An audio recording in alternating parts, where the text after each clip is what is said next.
Ayan. So, ang kailangan lang talaga natin ay sinasabi nga ng jersey cloth na makukuha nyo sa inyong mga suking tindahan ng tela. So, ang gagawin nyo lang, kukuha kayo ng 60 width na jersey cloth, tapos 2 meters. Tapos, ipapatahi nyo yung magkabilang dulo, tapos ganito na itsura niya. Yan yung infinity. Yan, parang infinity na yung style. Ngayon yung scarf na to, naku, marami talagang Circle uses, scarf. mga moms. Kung kailangan nyo ng panibagong outfit, di ba, tayo mga babae, lagi tayo nauubusan. Ang infinity scarf na to, pwede yung gawing isang halter top. So, hahawakin nyo lang siya ng ganyan, tapos i-over nyo sa neck nyo. Ngayon, parang i-overlap nyo siya dito sa may bandang harapan, itago lang nyo yung edges, tapos yung gilid, kunin nyo magkabila. Tapos, kung mahaba-haba pa yung tela, abay pwede nyong itali sa likod. Wow! Sexy! Halter top na siya. Ang ganda. O, diba?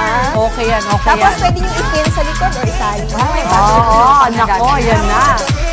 May parang pa. Yes, nice one, At hindi lang halter top ito, pwede pa ito maging Venus style cut na outfit. So, Venus, okay. lalagay nyo lang dito. Tapos yung magkabilang edges, pwede nyo siyang itali. Ayan. Ngayon, yung butas dito, saka nyo naman lalagay dito yung arm. Ayun! Tapos ito, babagsak nyo lang. Oh! Bagong blouse. Ay, kabog. Ganda! Woo! Ganda nga, di ba? Ang galing! Ngayon, hindi lang yan. Siyempre, pwede din itong maging, alam ko, nauso ngayon sa atin ang mga malong. Actually, matagal nang famous dito sa Pilipinas Mars. to. Totoo yan. Pero kahit sa Siangge, makakahanap kayo ng malong. Ang maganda dito sa malong, hindi nyo lang to pwedeng, kunyari nagta-travel kayo, pwede nyo siyang gawing blanket, o di naman kaya ay pang-cover sa sarili nyo. Siyempre, pag nasa beach, kailangan nyo ng cover up. O kaya sa evening, merong event. Pwede nyo siyang gamiting halter. Pwede mo siyang gawing tube type na dress. Yan, oo. Ayan. O di naman kaya ay halter.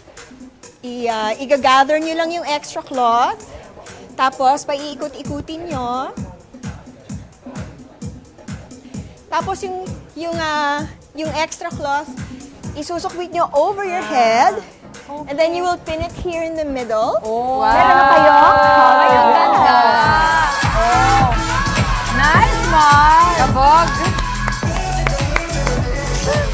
Nakakayo yung biglaang rampa.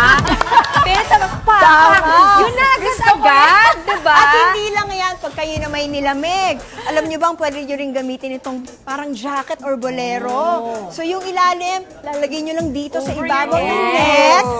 Tapos yung likuran, i-over nyo dito sa likod ng shoulders ninyo.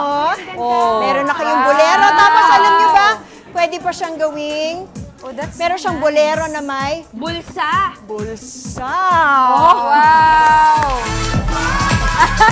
May round. At pag nasobrahan kayo ng gamit at kulang kayo ng bag, o di naman kaya, bigla kayong nag-shopping pero wala kayong bag, dala nyo ay malong. Pwede nyo siyang gawing bag. Kukunin nyo lang yung mabigit na gamit. Okay. Lalagay nyo dito sa ilalim. Tapos, papaikot-ikutin nyo lang ng ganyan. Para malak. Para malak siya. Huwag kayong matatakot na malaglag yung gamit nyo kasi sarili na siyang magsasara. Tapos pwede mo siyang gamitin. Sling Sling bag. O, di naman kaya. Oh my God, ganda! Isang bag. Ay, bet ko yung backpack. Okay, mga Mars. Simpleng tips lang yan. Para naman, meron kayong mga instant outfit with the use of just jersey, infinity scarf, or ang iyong favorite na malo. Wow! Fantastic.